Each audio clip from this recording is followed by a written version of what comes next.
嘘800と知事が公の場で言ったがために、実は嘘800ではなかったのだ。西有馬県民局長への罵詈雑言、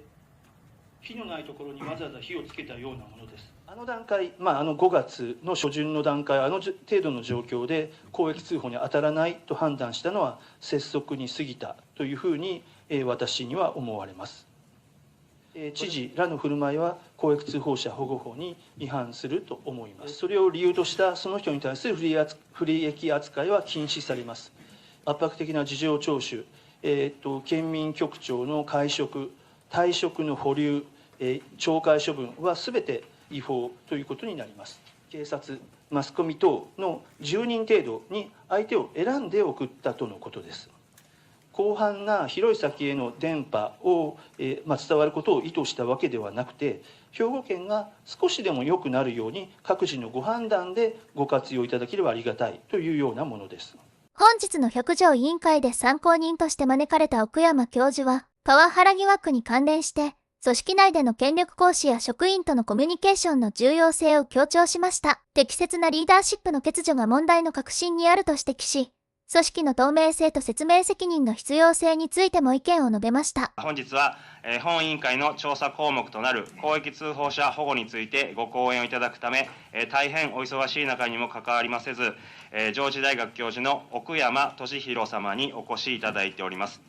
まず私の方から奥山様のご経歴について簡単にご紹介させていただきます。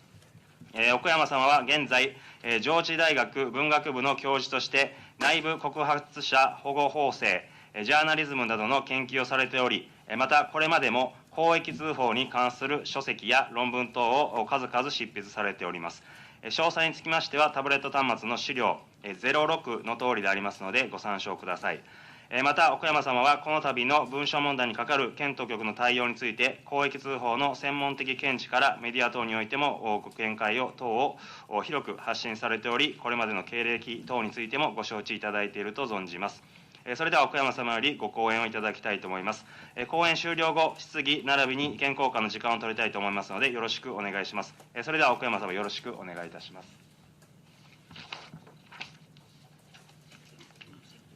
おはようございます。私は奥山俊弘と申します。本委員会にお招きいただき、どうもありがとうございます。とても光栄です。西播磨県民局長だった男性が作成した4ページの告発文書について、兵庫県議会が何が真実か、何が本当かを解明するため、地方自治法100条の調査権限を発動され、すなわち、県庁に長年お勤めでいらしたベテラン職員が挙げた声、問題提起を真摯に受け止め、このように精力的な調査をしておられるのは、兵庫県行政、兵庫県民だけではなく、私たちすべての日本国民、日本の社会全体にとってとても有意義なことだと考えております。特別委員会の皆様方が党派を超えてこのように虚心坦懐に事実の解明に取り組んでおられること、おそらくさまざまな苦渋のご判断の積み重ね、あるいは大変なご努力があるのだろうと拝察することができ、尊敬の念を持って注視しております国民の私は一人です。奥谷健一委員長をはじめとする皆様方に心の底よりの敬意をここに表したいと思います。私は平成元年にバブルが絶頂に達した頃に社会人となり、新聞記者となり、以後一昨年まで33年間、主にバブル崩壊の過程で顕在化してきた経済事件などの取材報道に携わってまいりました。その過程でさまざまな内部告発者にお目にかかり、その声、その情報を社会に還元するべく努力してきたつもりです。平成14年、2002年、政府において内部告発者保護法、当時小泉政権でしたけれども、小泉政権において内部告発者保護法の検討を始めたということを知りまして、以後、私はこれはライフワークにしようというふうに考え、これまで公益通報者保護法をその検討の段階からウォッチし、あるいはアメリカ、イギリス、韓国、そういった海外の法制の状況について現地で取材したりした経験がございます。ヨーロッパやアメリカで内部告発者はホイッスルブロワー、と呼ばれます。ホイッスル、笛を吹いて不正をやめさせる、私利私欲、保身などそういう自分の利益のために国家権力に仲間を売る密告者とは異なり、内部告発者ホイッスルブロワーは自分を犠牲にして公、パブリック、民、一般の人々のために良くないことを社会に知らせるヒーローなんだ、そんな考え方をアメリカで学びました。ここ2年余りは私、上智大学の新聞学科でジャーナリズムに関する教育や研究に従事してきておりますけれども、調査報道、インベスティゲーティブ・リポーティングにとって内部告発は極めて重要な情報源です。公益通報者保護法は、報道機関への内部告発を一定の要件の下で保護の対象とし、それをてこにして事業者に対し内部通報制度の充実を促そうという、イギリス由来のユニークな制度設計となっています。公益通報者保護法はそういった意味ではより良い取材報道に生かせるツールにもできるというふうに、私はジャーナリズム研究者としては考えております。西播磨県民局長が解任されたと3月28日の新聞で読みました。それ以来、私は一方ならない関心をこの件に抱き、事態の推移を注視し、私なりに知識や意見を世の中に発表してきております。内部告発された側が内部告発者に対して示す反応には一つの典型的なパターンがあります。内部告発者、中でも本質的で重要な不正について内部告発をした人は大抵あることないこと織り交ぜて誇張された人格攻撃にさらされます。これは日本に限った話ではなくて古今東西に見られる共通の現象です。本来ならば内部告発の内容と内部告発者の人格はさほど関係はありません。内部告発した人がどんな悪人であっても内部告発の内容が真実であるということはありえますし、逆に内部告発した人がどんなに正直な人であっても誠実な人であっても内部告発が誤解に基づく思い込みである可能性もないわけではありません。内部告発の内容が嘘だというのならば内部告発された側はそれに反論すればいい。ところがそうではなくて、内部告発の内容について反論するよりも先に内部告発者の人格を攻撃し、内部告発者を非難するのが告発された側の人たちの多くに共通する習性です。それはなぜか、一つは痛いところを突かれたと感じ、ばらしやがってと怒り、思わず感情をあらわにしてしまうというものです。もう一つは内部告発した人の評判を落とし、信用を貶めて内部告発の内容の信憑性を低めようとする狙いがあっての、意図的な攻撃です。しかしそれだけが人格攻撃の理由ではありません。これまでのさまざまな事例で共通して見られる人格攻撃と漏洩非難の大きな狙いは内部告発の連鎖を止めることにあります。内部告発が別の新たな内部告発を呼び起こすことが往々にしてあるのですけれども、そういうことにならないように見せしめにしようということです。放っておけば正当な正しい内部告発は必ず共感を呼び、別の内部の人が声を上げます。それを止めるために内部告発者に悲惨な末路を押し付け、示しをつけようとする、見せしめにするのです。このように内部告発した人の多くは人格を攻撃され、情報漏洩だというふうに非難されます。これは日本だけではなくてアメリカでもそうですし、イギリスでもそうですし、もうこれは一つのパターンです。実はここまで以上申し上げましたのは7年前に私が書いた文章からの引用です。そして私は斉藤知事の振る舞いを見て、やはりいつものあのパターンだなというふうに感じております。先週金曜日の本委員会この場での証人尋問で斉藤知事は3月20日に告発文書を初めて目にした時のことについて大変ショックで、なんでこんな文章を作るんだろうっていう本当に苦しい思いがありましたと振り返りました。そしてその文章を作成したのが西播磨県民局長だと知った時には、本当に悔しい辛い思いがあったと明かしています。3月27日の記者会見で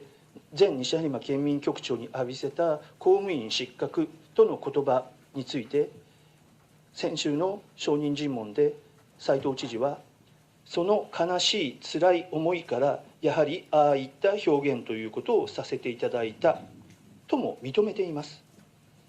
これらの知事の説明は個人的な感情に突き動かされた末に、3月27日の記者会見でのあのような言動に及んだことを認めるも同然だと私には思えます。人間ですから、そのような感情になるのは致し方ありません。それだけなら責められるべきではないというふうに思います。しかし、だからといってそういう感情に駆られて、県の行政府のトップである権力者である人が公の場で部下の一個人に対していわば公開ハラスメントに及ぶということは許せられません。先週金曜日の証人尋問で斉藤知事は、誹謗中傷性の高い文書だというふうに私、県としては認識しましたというふうに述べました。私として認識と言いかけて、県として認識と言い換えています。しかしながら、この場合、私である斉藤元彦さん個人と行政機関としての県を同視することはできません。行政機関としての県ならば、悔しかったり悲しかったり辛かったりすることはなく、そういう感情を抜きにしてバイアスなく冷静にあの文書を見定めなければなりません。兵庫県が誹謗中傷性の高い文書だと認識してしまい、そこから全てをスタートさせてしまった理由は、そのまさに認識の担い手が文書の内容と無関係の第三者ではなくて、斉藤知事やその取り巻きの副知事、総務部長ら、あの文書で告発の矛先を向けられている当人たちだったからです。本来ならば、そういう人たちは、あの告発文書に関する県行政としての判断への関与を、自ら忌避、身を引くべきだったというふうに私は思います。それなのに、真逆の行動を選んだ。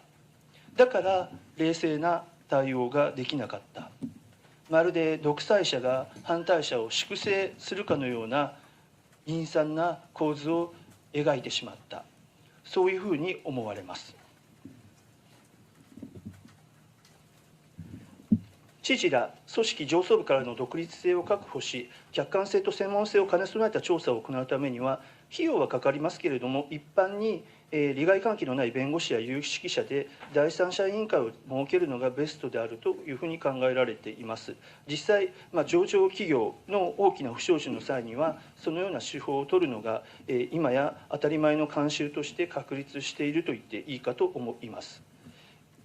知事、副知事、総務部長らの関与が疑われる問題についての調査なのですから、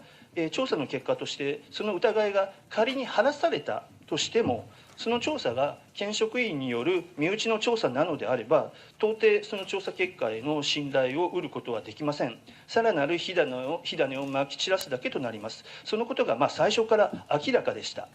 調査への信頼を得るためには、第三者が調査し、県職員らはこれに応ずるという形にせざるを得ません。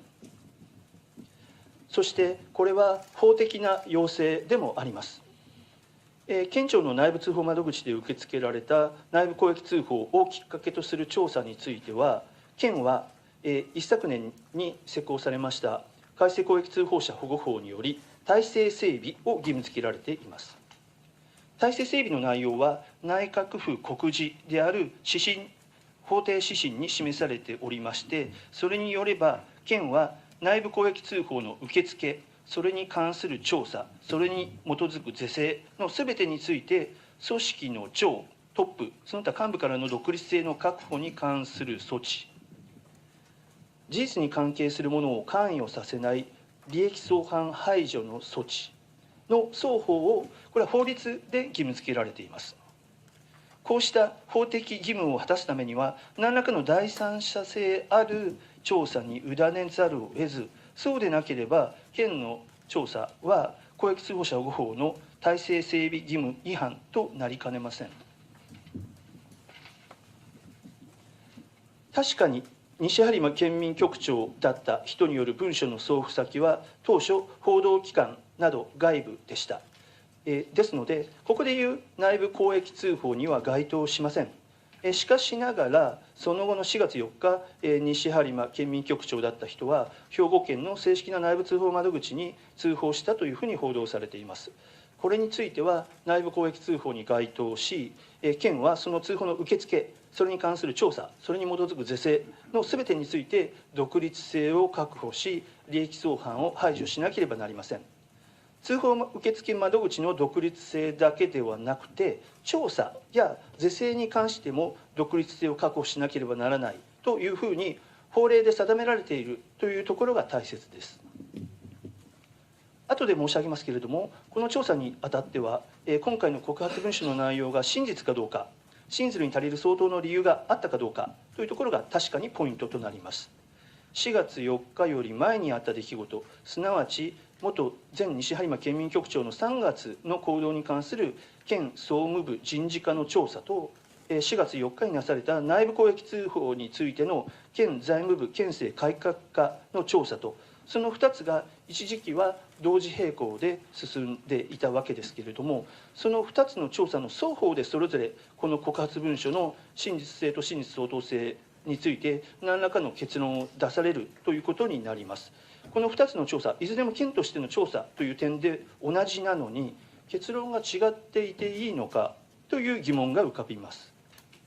そういう状況下で前者人事課の調査の結論を早々に出させて、それのみを根拠に県として前西播磨県民局長を調査するのは問題を生じさせます。つまりそうなると後者の調査、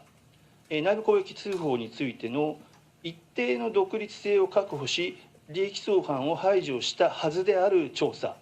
の結果に、有形無形の影響が生じる危険性が極めて大きくなります。県の行政としての一体性の観点からすると、むしろ影響を及ぼすべきというふうにもなりかねません。後者財務部の調査に当たる人たちは、先行した前者総務部人事課の調査結果を尊重せざるを得なくなる恐れがあります。人事課の調査の結論を先行して出すことが、公益通報者保護法などの法令によって禁止になる恐れがあります。人事課の調査の結論を先行して出すことが、公益通報者保護法などの法令によって禁止されるというところまでは言えませんけれども、しかし内部公益通報についての後者の調査の結果までをもその正当性を疑わせることになるのは避けられません。外部への公益通報について県当局があえてその内容を調べる、人事課の調査はまさにそれなわけですけれども、というのでしたら、公益通報者保護法の趣旨に従ってその調査は内部公益通報に準じた扱いにするべきです。すなわち一定の独立性を確保し利益相反を排除するべきでした。違法とまでは言えませんけれども、この件に関する県の対応は公益通報者保護法の趣旨を逸脱しています。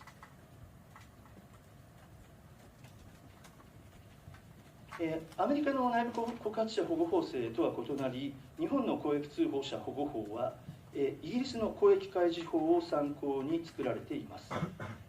1号通報と呼ばれる内部通報、2号通報と呼ばれる規制行政機関に対する通報、3号通報と呼ばれる報道機関など被害拡大防止に役立つ何らかの相手への通報というふうに内部告発を3つの類型に分類し、それらをひっくるめて公益通報と定義しています。その上でそれぞれに法的に保護される要件を定めています。今回の告発文書の警察への送付は2号通報、報道機関や県議会議員への送付は3号通報に該当する可能性があります。3号通報として保護対象となるためには、内部通報をすれば解雇その他不利益な取り扱いを受けると信ずるに足りる相当の理由がある場合など、いくつかの場合のうちのいずれかに当てはまる必要があります。知事、副知事ら組織の上層部の不正に関する内容ですので、この要件は満たしているのではないかと私は思います。それからいずれの先の通報についても、不正の利益を得る目的、他人に損害を加える目的、その他不正の目的であってはならないという要件がついています。今回の告発文書送付がこれを満たすというような根拠は、不正の目的であるというような根拠はどこにも見当たりませんので、この要件もクリアできそうです。1号通報、2号通報、3号通報、いずれの通報についても公益通報となるためには、刑法など500本ほどの法律のいずれかの罰則に触れる行為に関する通報でなければならないという要件があります。これら500本ほどの法律に公職選挙法や地方公務員法は含まれておりません。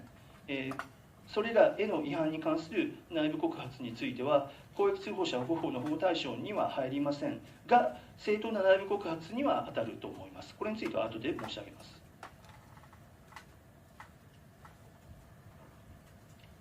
2号通報、3号通報といった外部への内部告発については、その通報内容について、信ずるに足りる相当な理由、真実相当性と呼んでおりますけれども、それがあったことが公益通報者保護法による保護の対象となるために、要件となっています。この真実相当性をめぐっては、公益通報者保護法が2006年に施行された後、さまざまな問題が発生してきております。実は行政機関の側において、真実相当性の要件を硬直的に解釈することにより、通報の放置など不適切な対応が行われているというような事例が見られたことから、今から8年ほど前の2016年頃、当時公益通報者保護法の改正の検討の過程で消費者庁の検討会で問題視されたという経緯がありました。そのため公益通報者保護法を所管する政府の官庁である消費者庁が主導して2017年に国の行政機関や地方公共団体の通報対応に関するガイドラインを改正し、次のように明確化しています。すなわち真実相当性の要件が通報内容を裏付ける内部資料関係者による供述等の存在のみならず通報者本人による供述内容の具体性、迫真性などによっても認められうることを十分に踏まえ、柔軟かつ適切に対応する。今回の兵庫県の場合にとても参考になる考え方であるというふうに思います。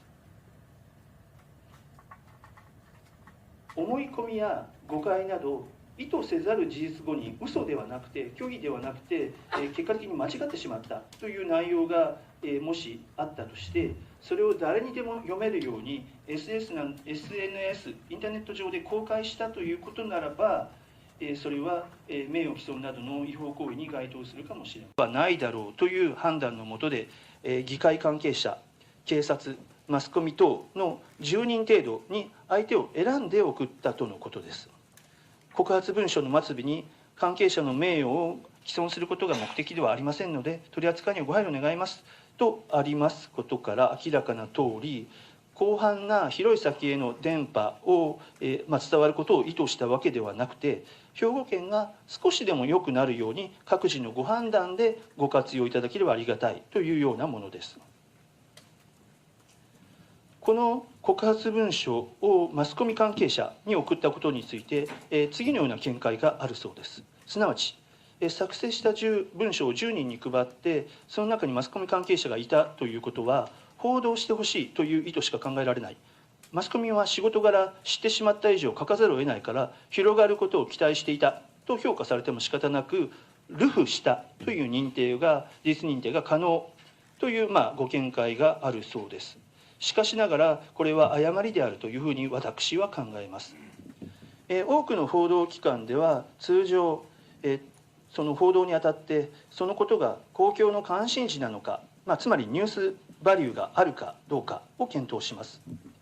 さらにそれを報じることが公益目的と言えるかどうかも検討します。裏付け取材を重ねた上で真実相当性があるかを検討します。これらすべてがイエスでない限りは原稿を出すことはできません。マスコミは仕事柄知ってしまった以上書かざるを得ないというのは誤った見解です。知っても聞いても書けないということの方が現実には多いということは理解しておいていただければというふうに思います。今回の告発文書の内容の真実相当性を判断するにあたっては、以上申し上げたようなことを踏まえる必要があると思います。さらに詳しい内容については、別件というさらに詳しい内容を文章にしたものをあらかじめ事務局にお預けしておりますので、ご参考にしていただければというふうに思います。さて、ここはとても大切なことなんですけれども、公益通報に該当しない内部告発であっても、民法や労働法の一般法理、例えば、解雇権乱用ので解雇を無効とする、そういう一般法理によって保護されるべきものが実は多々あります。先ほど公職選挙法あるいは地方公務員法に違反することを内部告発したとしても公益通報にならないと申し上げましたけれども、公益通報にならないとしても、それが本当に世の中のために役に立つものであるのならば、それは正当な内部告発というふうに呼ぶべきであろうというふうに思います。公益通報に該当しないからといって直ちに不利益扱いが許されるわけではなくて、正当な内部告発として法的に保護されるものがあるということです。公益通報に該当しなくても公益通報に準じる正当な内部告発もある。それを理由に不利益に扱うのは違法となるということです。公益通報の外側にも正当な内部告発はあります。そしてその一番外側の線がどこにあるかというのは、最終的には裁判所の裁量的な判断に委ねられていて、グレーゾーンがあります。公益通報者保護法はもともとの成り立ちが、そのグレーゾーンのうちある一定の領域について明確にしようということで、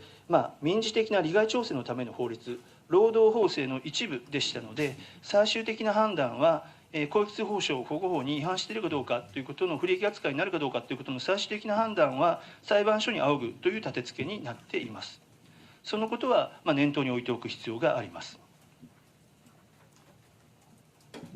私が見ますところ、今回の告発文書にはさまざまな内容が含まれています。その真実性や真実相当性の程度はさまざまだと思われます。もしかしたら噂話程度の話も含まれているのかもしれませんけれども、直接そうではなくて、直接それを見聞きした人から聞き取って裏付けられていると思われる内容もあります。外形的な事実関係がおおむね正しいと言える内容も多々含まれています。意図的な嘘、虚偽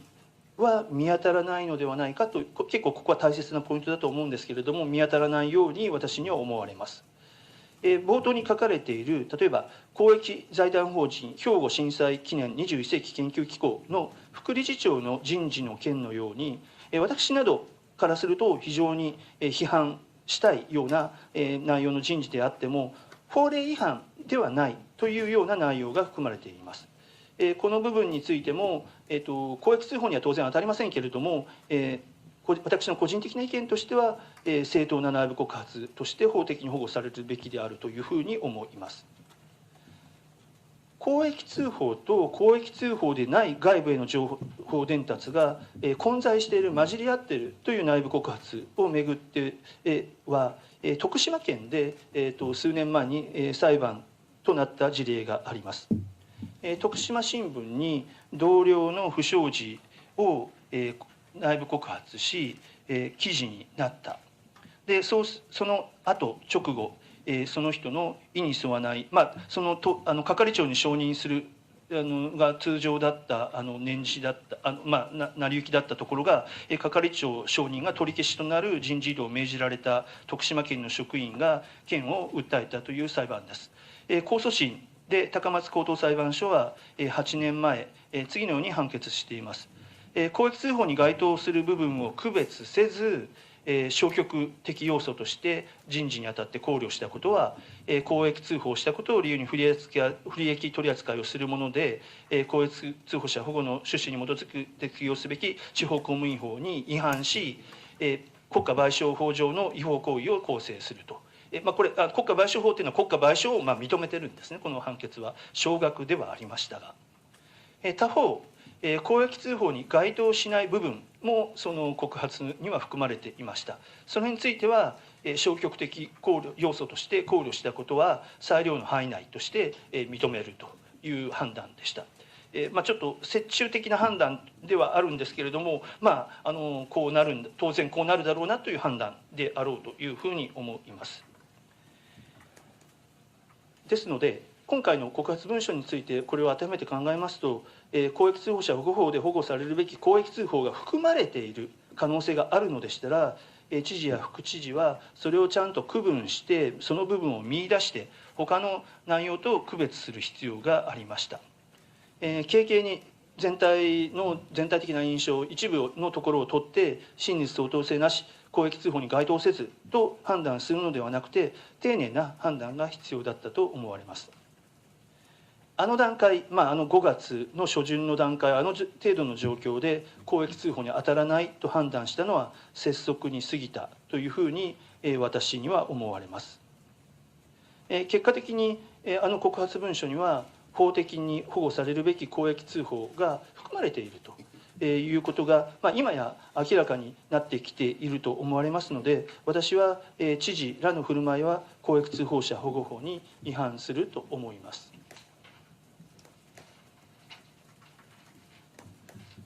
もし公益通報に該当するとすれば、それを理由としたその人に対する不利益扱いは禁止されます。告発文書の送付を理由としたパソコンの押収、圧迫的な事情聴取、県民局長の解職、退職の保留、懲戒処分はすべて公益通報者保護法に違反する不利益取り扱いで違法ということになります。ただし、この違反に刑事罰や行政処分は定められておりません。当事者が民事訴訟で処分取り消しや損害賠償などで救済を求めるということにとどまっているのが現行法の現状で、これについてはさまざまな議論が今まさになされているところです。これに加えて一昨年施行されました改正公益通報者保護法では、兵庫県は事業者として公益通報者を保護する体制を整備しなければならないと義務付けられています。具体的には以下のような措置を義務付けられています。公益通報者が不利益な取り扱いを受けてないか把握する措置、もしそこで把握できた場合には適切な救済回復の措置を取る。で、不利益な取り扱いを行った労働者役員に対して適切な措置を取る。さらに通報者、公益通報者の探索を行うことを防ぐための措置を取る。もし仮に通報者の探索が行われた場合は当該行為を行った労働者及び役員等に対し懲戒処分その他適切な措置を取る。で、ここで公益通報者というふうにこの公益通報者保護法に基づいて定められた指針で公益通報者と呼んでおりますのは、実は1号通報だけではなくて2号通報、3号通報も含まれていますし、さらに言えばややこしいんですけれども、公益通報者保護法上は2条の定義の規定でより広い公益通報を定義してまして、法的に要するに公益通報者保護法で不利益扱いを禁止されている公益通報の外側に不利益取り扱いは禁止されていないけれども、ここで事業者の体制整備義務の対象となっている公益通報というのがありまして、そこの部分については実は真実相当性は求められていません。したがって兵庫県が3月下旬、告発文書が外部に送られているのを知って、それに西播磨県民局長、県職員が関わっていると疑ってそれを特定したのはこの義務への違反ということになります。兵庫県は知事が先頭に立ってこれら義務に違反する行動を取ってきているということになります。民間事業者の場合、これら体制整備義務に違反すると内閣総理大臣の委任を受けた消費者庁が事業者に報告を求め、その結果違反が明らかになると助言指導勧告をしたりすることができます。ビッグモーターとかこれまでいくつかそういう事例があります。しかしながら実は国と地方自治体はこの権限発動の適用対象から除外されています。地方分権の趣旨とかもあって国の機関が、地方自治体にあれこれ指導するなどということはあってはあまり良くないということの趣旨なんだとは思うのですけれども、義務のそういうふうになっています。ただしこの義務の対象からは別に除外されているわけではございませんので、この体制整備義務違反という、訴指は受けることとなります。ただし、現行法の下で消費者庁が兵庫県に対して、報告を求めたり、指導したりするという、法的な措置を取ることはできません。ただし、本委員会において、公益通報者保護法の解釈やその当てはめの方法について、一般論として消費者庁に見解を示すようお問い合わせになるのであれば、何らかの回答があるのではないのかなというふうに、想像します。さて、もし仮にこの告発文書を知事が3月20日に目にしたとき、何もしなければスルーしていたらどうなっていたか、内部告発者探し探索をしなければどうなっていたか。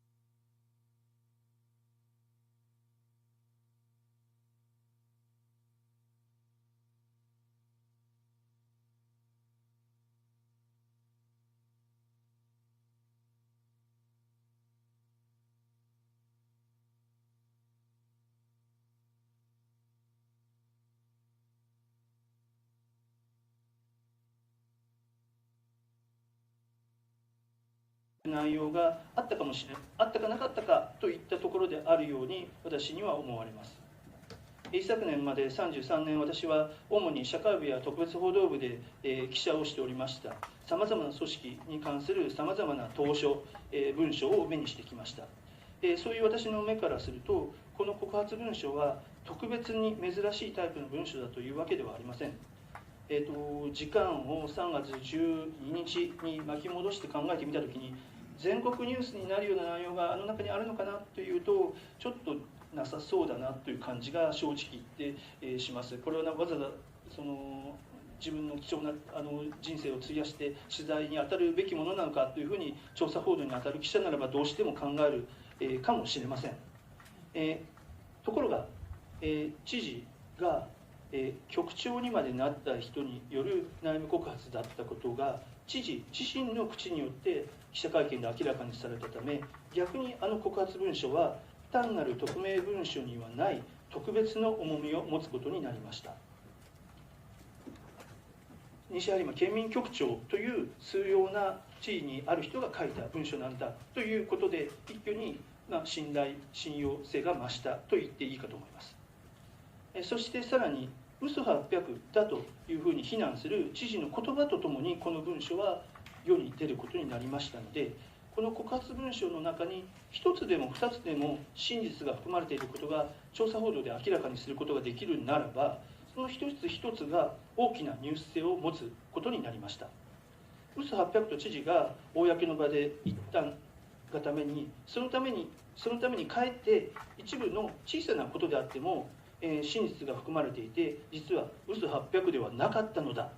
ということが、ニュースになってしまう。知事の、クレディビリティを、なんて言いますか、弾劾するニュースになってしまう。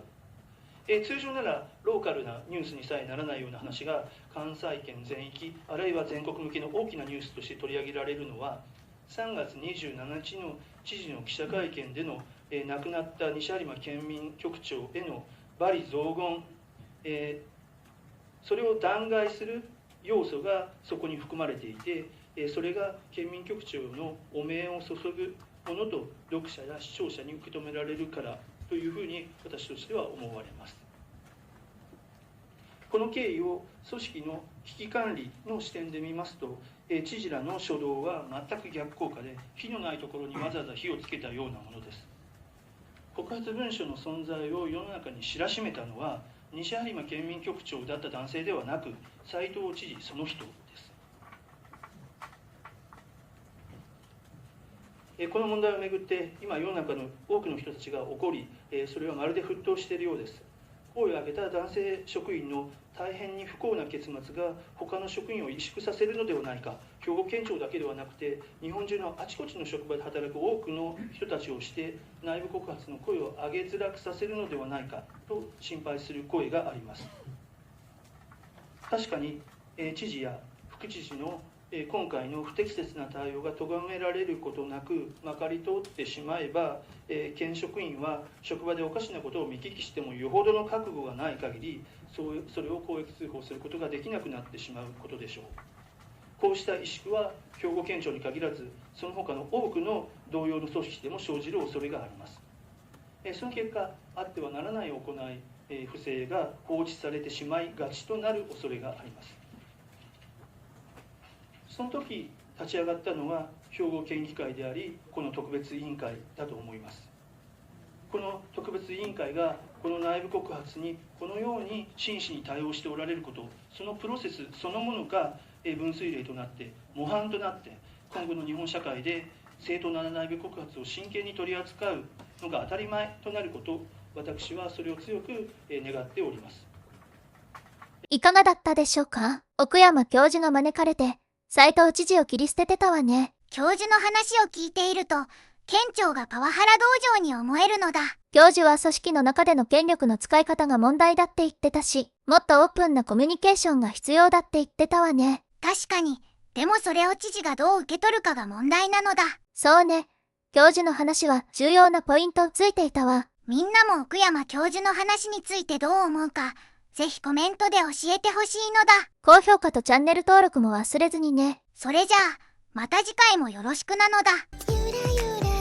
ご視聴いただきありがとうございます。チャンネル登録、高評価、コメントお待ちしております。ナレーションはボイスボックス青山流星がお送りしました。